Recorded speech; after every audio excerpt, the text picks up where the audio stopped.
Isaiah 7.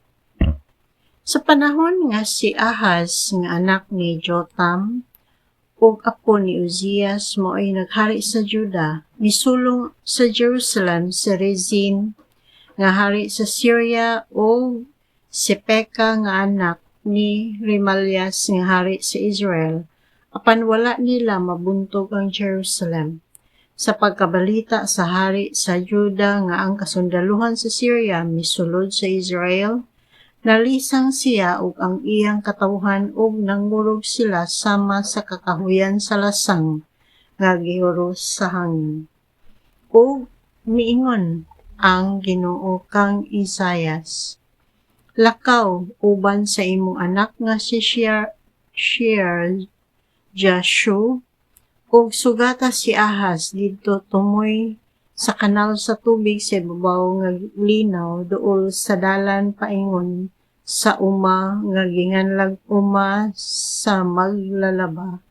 Ina si Ahaz pagbantay ug ayaw kahadlok sa kasuko ni Hari Rezin ug ni Hari Pekah kay sila sama lamang sa aso sa duha ka agipo nga nagkapalong na.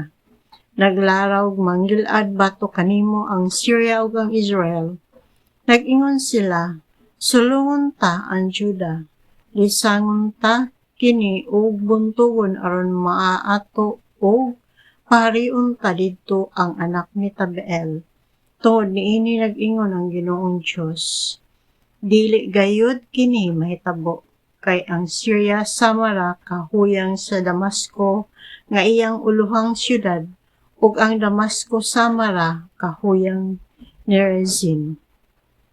Mahitungod sa Israel 65 ka tuig gikan karon, mabungkag kini ug dili na mahimong nasod. Ang Israel samara kahuyang sa iyang uluhang syudad nga mao ang Samaria, ug ang Samaria samara kahuyang kang Haring Pekah. Kung dili ka motuo, dili ka gayud mulungtad. Misulti pag-usab ang Ginoo kang Ahaz, pangayog timailhan sa Ginoo nga imong Dios bisag kini adto sa kinahiladman sa Siol o sa kinatumyan sa langit. Apan miingon si Ahaz, dili ako mangayo o dili ko sulayan ang Ginoo.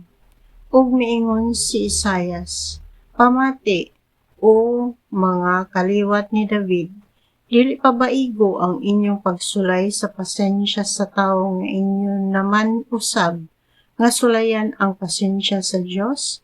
Busa ang Ginoo gayud maoy mohatag kaninyo timaan ug kini mao ang usa ka batan-ong dalaga nga manamkon og manganak ug usa ka batang lalaki ug nganlan siya Emmanuel. Sa panahon nga mantigo na siyang moilas sa maayo ug sa dautan, ang iyang pagkaon gatas ug dugos. Bisan sa dili pa moabot kining higayuna ang mga yuta ni atong duha ka hari nga naghulga kanimo, mahimong biniyaan. Padad-an ka sa Ginoo og mga kalisdanan nga wala mo pa mahig-agumi sukad pa sa adlaw nga ang Israel mibulag sa Juda. Ipatagamtam kini sa Ginoo kanimo pinaagi sa hari sa Assyria. Kayatong adlaw taghuyan lamang si Ginoo ang mga Ehiptohanon ug muanhi sila daw mga langaw gikan sa suba sa Nilo.